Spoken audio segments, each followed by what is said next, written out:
at the SWAC championship, man. Mm-hmm. In 2012 Yeah. against Jackson State. When we won, we took the title. That game was live. It was so live, I actually bust my lip. And it took me probably like 3 songs to realize it. Like some of the folks in the section was like, "Hey, Wyrick, man, look at you, dude. You bleeding." I was like, "Oh, okay."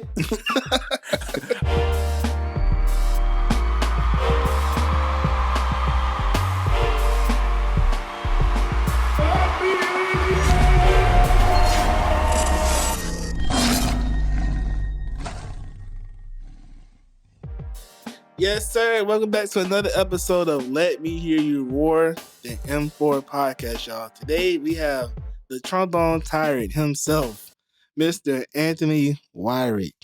Introduce yourself for the people. What's going on, M4 family? Again, my name is Anthony Wyrick. I'm the director of bands at Parkview Arts and Science Magnet High School. I'm from Muskegon, Michigan, born and raised. Went to Muskegon Heights High School, graduated in 2011. I was a crab in the band in 2011. And graduated music performance, non-teaching in 2017. Commissioned as a second lieutenant right here at the University of Arkansas at Pine Bluff. All right, man. So tell me a little about your musical background. Like, how did you get into music in general, and like get in the band scene, stuff like that? Man, the most interesting story, bro. My high school band director, I was in the 7th grade, and he caught me walking through the hall. Man, I was just a lost kid, and he was like, "Hey, man, you want to be in the band?" I was like, "I guess." Man, took me into the back room and was like, "Hey, pick you an instrument." And I was just like, I seen that trombone, man. I remember grabbing that instrument and changed my life forever. That man literally took me under his wing, man. Yeah. I've been there since. That's what's up, man. So you went to Muskegon Heights High School and graduated 2011. What made you choose to come to UAPB? Well, the Lord sent me here. I'm just gonna put it like that. I was originally gonna go to Florida A&M. My high school band program was we were really, really big on taking our students to Florida A&M high school band camp, and my band director graduated from the university. And it was just, I don't know, in 2011, I had everything prepared for me to go to Florida A&M. And I just was like, that ain't where you want to go. So I was just like, I want to choose a school. I didn't want to go to a school that was completely, SWAC, as I should say. And I didn't want to go to a school that was completely MEAC. So UAPB kind of came to mind, and the Lord just kind of made things happen. Mr. Graham actually drove all the way down to come in and recruit me. He literally drove all the way down there, came to a concert where I did a couple different solo performances, and he got me ever since then. And that money was looking just fine, so I just went on ahead and did what was right. Yes, sir. Yes, sir. Glad you made that choice. Hey, best decision I've ever made in my life. So what was one of your favorite band moments from being in the band? Man, it was so many of those. The most memorable moment is at the SWAC championship. In 2012 against Jackson State. When we won, we took the title.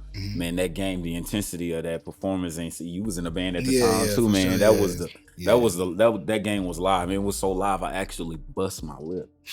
and it took me probably like 3 songs to realize it. Like some of the folks in the section was like, "Hey, Wyrick, man, look at you, dude. You bleeding." I was like, "Oh, okay."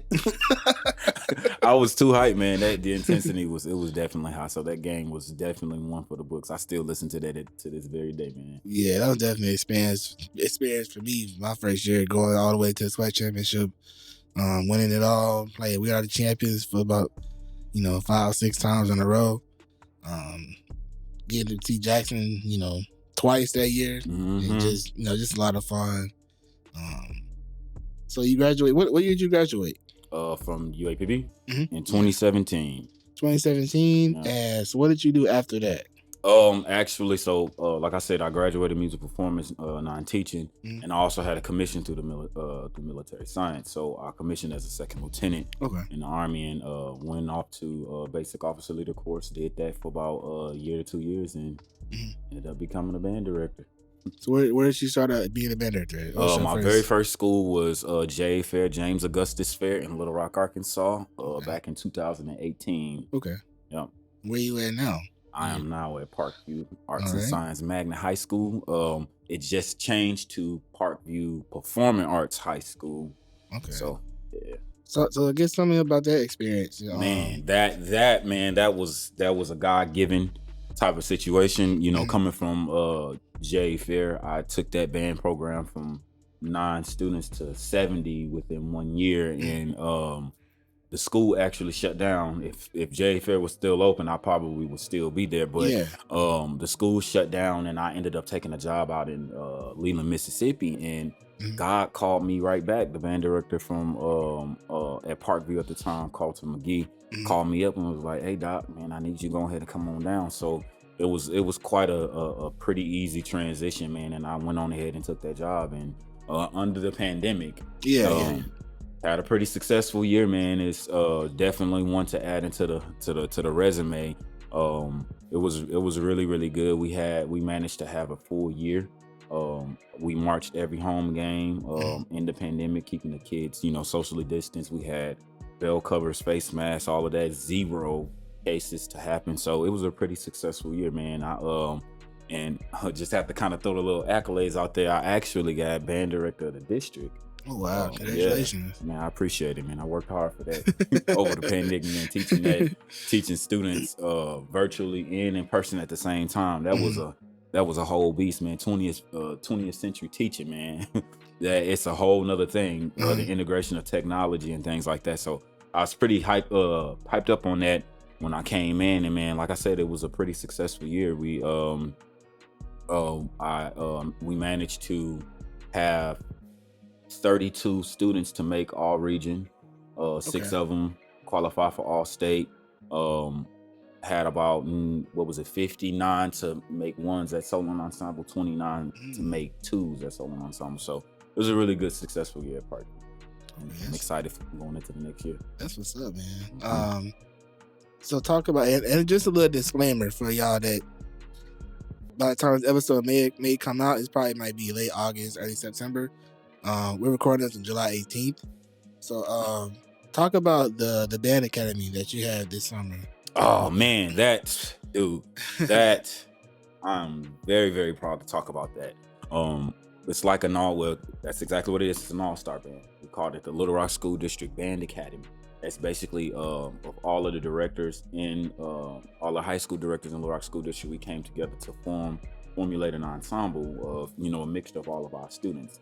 And it's basically spearheaded through Little Rock School District. So, the school district fund the situation, and, we have buses for the students to come together. And we know a lot of different types of all-star bands. They're kind of a volunteer type of thing where, it's kind of a community situation. No, this is literally a Little Rock School District thing. So I know this is kind of first for, down here in this area. So we're looking to really, expand and grow, and it's going good. We're actually rolling into our 3rd week. We've had at least 60, almost 70 students to be participating with the group. So it's real big, man. Building the culture, Doc. Building the culture. Up, man. I appreciate everything you're doing, for the culture and establishing that band show style Southern in Little Rock as well for the culture. I guess. Lastly, what's something you're excited about going through this season for your own high school band at Parkview and for M4? Okay, going into the season, we're finally out of the pandemic.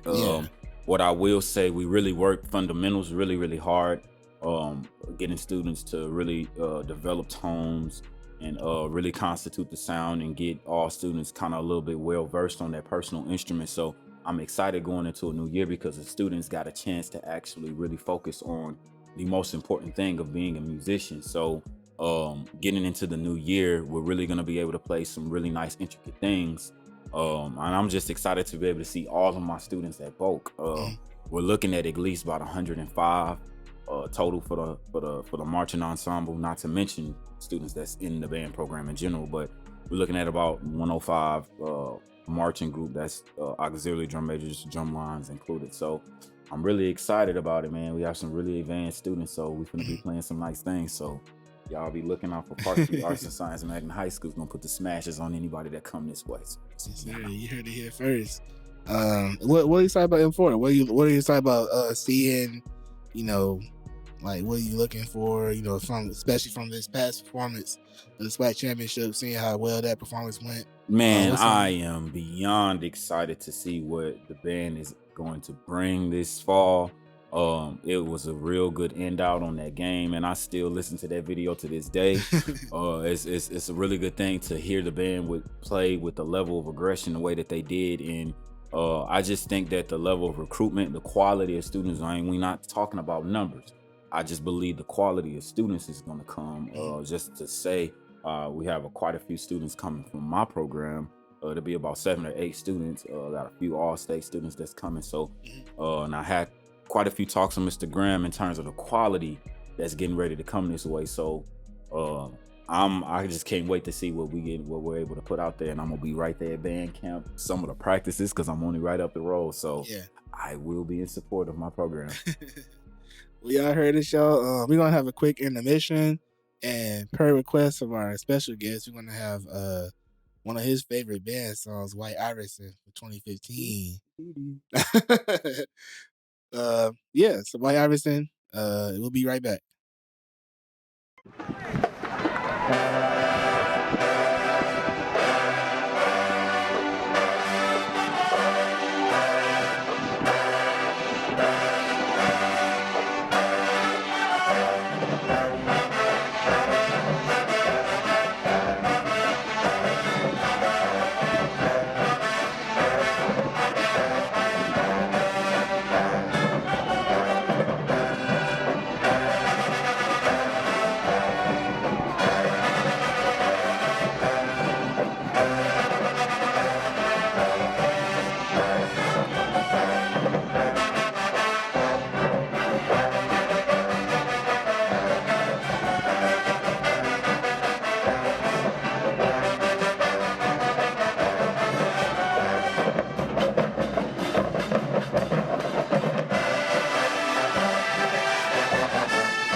Welcome back, y'all.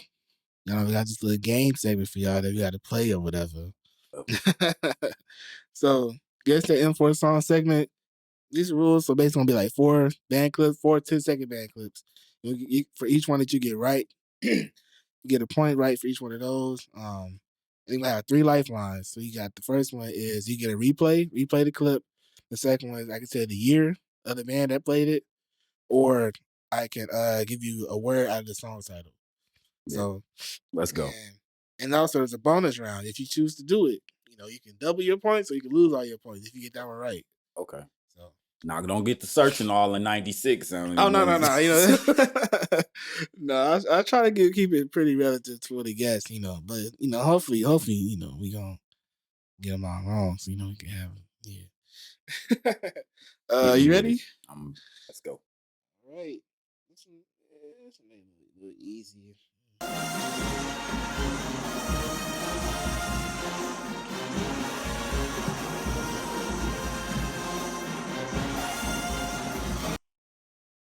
Quicksand. Quicksand by Moray. Yeah. Who arranged that?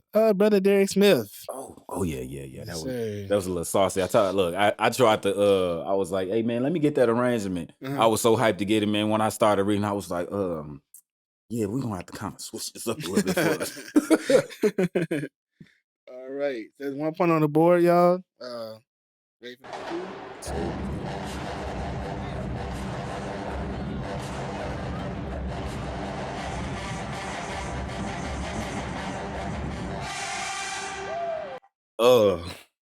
Notice, hold on, wait. It was just at the tip of my tongue. Hold on. Yeah, we got Lifeline. I almost said Hard in the Paint. It's not Hard in the Paint. Hold on. No. No, that wasn't from my year. That's 10, 9, 8, 7. Lil Freak. Hey, he's about to. That's what it is. I was right. I'll let's go. give you that one. You was on it. I'll give you that one. Now he finna reach, y'all. He finna reach. I'll give you that one. All right, let's see.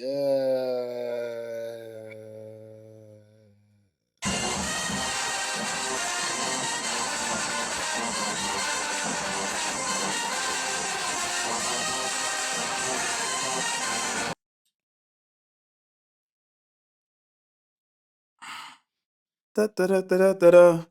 Da da da da da da. 10, 9, 8, 7. Da da da da da da da da da. Yeah! 6. Oh, what's that song?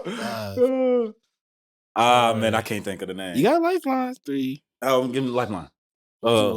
Replay. Yeah. No, I don't need a replay. I know the song. Where did this? You want a word of the song? Yeah, give me a word. Want. Or wanna. Wanna. Dang, we played that in 12. 4. You did. I was sexually to that year. I can't even remember, bro. 2. Dang. Things I wanted. Getting pretty old, Doc. 1. I done got old. 0. Any guess? Don't want to lose your love. Don't want to lose your love. I was about to say want to lose love or something like that.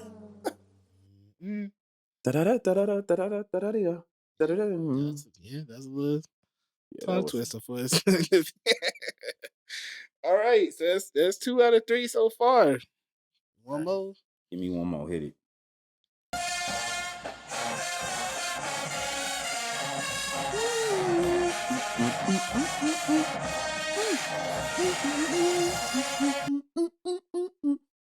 Electric Lady.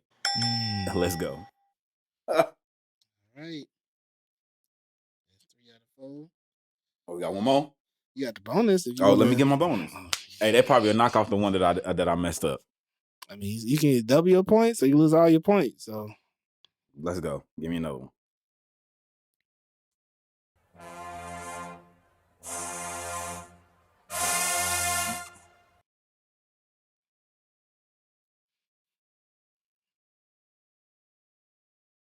Da-da-da-da. God, dog. 10. 9. Say 10. It's not it. 8. It's not it. 7. Same year. 6. Written by Fred Warren. 5. 4. 3. Dang. 2. You throw a guess out there. 1. Well, you said being Hennessy. That ain't it. I can't even remember it. The Hills. Dang, The Hills. That's what it was.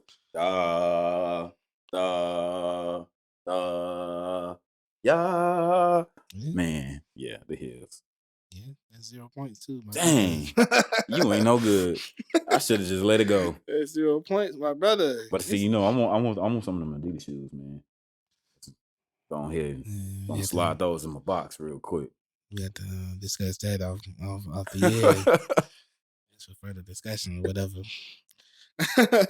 But okay, some wrapping up questions. How has M4 impacted your life? Man, you don't even understand, dude. I'm gonna say M4 impacted my life because this very thing is the reason why I've got the connections that I have today. Just being here at this university, the man is connected to the school. Some beautiful people here, and I'm gonna specifically say my professors. I really looked at my professors, Mr. Graham, Mr. Evans, Ms. Taylor, and Mr. Jackson. All of those individuals, man, they're like parents. They're like parents, and they played a very, very, very valuable role in my life. You know, from 18 all the way to 23, 24 years old.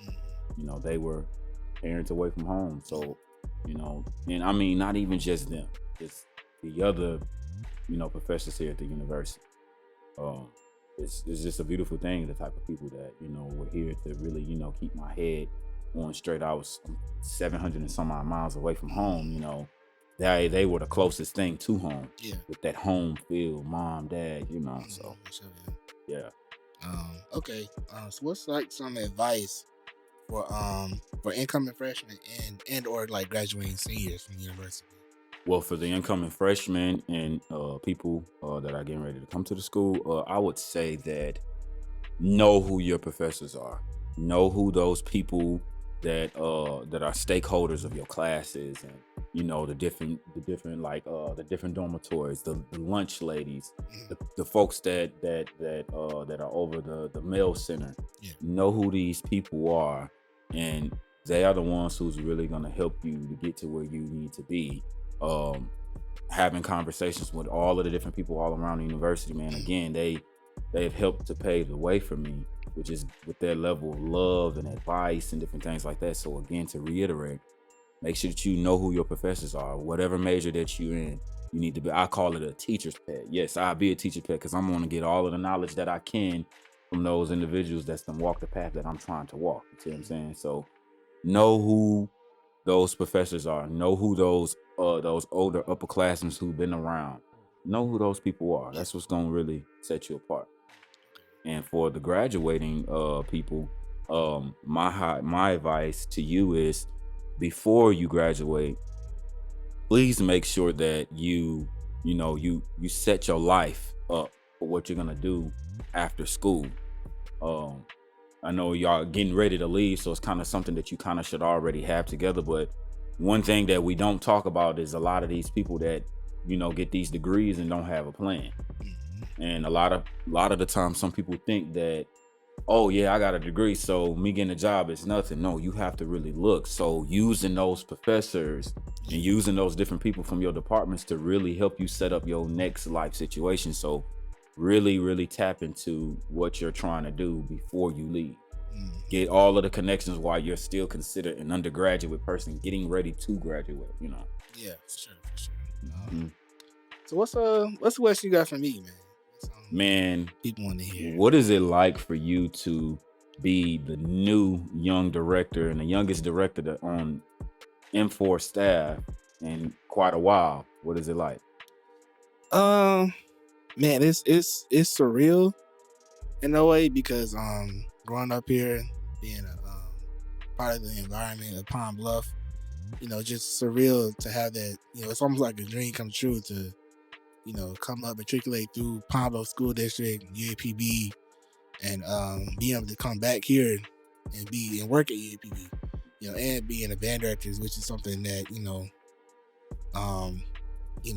no shade to the directors, but it's almost like, you know, it was you never thought it was gonna be somebody new on staff, you know. No, you just thought it was gonna be Grant Fuster, Evans, Hudson forever, you know. That's how it seemed. You know, for me to be the first person that had the opportunity to be new person on staff is, you know, breathtaking at first. Like, I used to be in the office and just, you know, sitting in there and, you know, having to pinch myself and thinking like, you know, feel like Mr. Hudson's gonna walk in to get out my chair, right. You know. Yes, that's basically how I feel. But it's definitely been a great experience being still young enough to relate to the students. You know, for them to look at me, you know, some people, and it's crazy. Another thing crazy about it, because some people, they kind of look at me as like a role model, which is something I never, at that capacity, never experienced. Somebody just looking up to me in that way. So that's you know, I say that's, you know, most importantly, one of the things that's. Yeah, man. Folks was really, really excited when they was like, yeah, Ryan Harris. Oh man, that's such a happy medium, man. It was like, dude was real cool, you know, always stayed out of trouble, and you know, I was definitely rooting for you, man, and I'm definitely excited that you on staff, bro. I got one more question for you. Okay. What is the new flavor that you're gonna bring to M4? The new flavor is crazy because, like I'm from here, so it's like it's gonna be, I guess, all of the same, but just a new version of it. Mm-hmm. Something that can appeal to younger students, high school students. You know, help recruit that younger generation to help them to see UAPB just not as a, you know, there's that other band. You know, see us on the same light as the Southerns, Grambling, Jacksons, Alcorns, Degas, whatever. You know, we're not just that. You know, the band that just plays ballads all day. You know, we can get down, crank up, etc. And you know, just with this podcast, you know, some new ideas, a new breath of fresh air, somebody that's gonna, you know, keep it fun, you know, keep it excitement, enticing for not only for the freshmen but the upperclassmen as well. You know, they already been through it 1 or 2, 3 times. You know, we had to keep those guys excited too, because you know they're the foundation of what the band stands on as well. Sure. Good stuff, brother. So who would you like to see on the podcast? I'm gonna tell you who I would like to see. Yeah. Mr. Evans. Mr. Evans? Okay, we can make that happen. That's. We need to see Mr. Evans get on what's his name. Everybody talk about Mr. E. Where Mr. E at? Well, let's go ahead and hear his point of view. So that's who I highly recommend. Okay. Yeah, we can make that happen for sure. That man has played such a valuable role in my life, man. Mm-hmm. Seriously, for all of the years that I was there, and still even to this day, Mr. Evans is still right here. Or whatever. Well, y'all heard it, man. Shout out to Mr. E. That's about it. But one last little protocol we gotta end it all with. You know, gotta take you back to your 2011, 2012. You know, prom years. Yes, sir. Take you back to your prom, Doc. On that halftime show. You feel me? And it's been a minute, man. What's so crazy? I'm gonna have Parkview do something very similar, so I can go ahead and emulate, you know, the way that it's supposed to be done. You know what I'm saying? Back in 2011 when things went sweet. Yes, sir. Who was your announcer then? Was it Courtney? Was that announcer? He was. Okay, so you know we got Courtney up there. You know, Golden Line fans, far and wide or whatever. You feel me? Do me a favor. Mm-hmm. Do me a favor and let me hear you roar. Yes, sir, y'all. There it is. That's a wrap. Appreciate watching the episode. We got some more coming soon. Stay tuned. And we'll see you.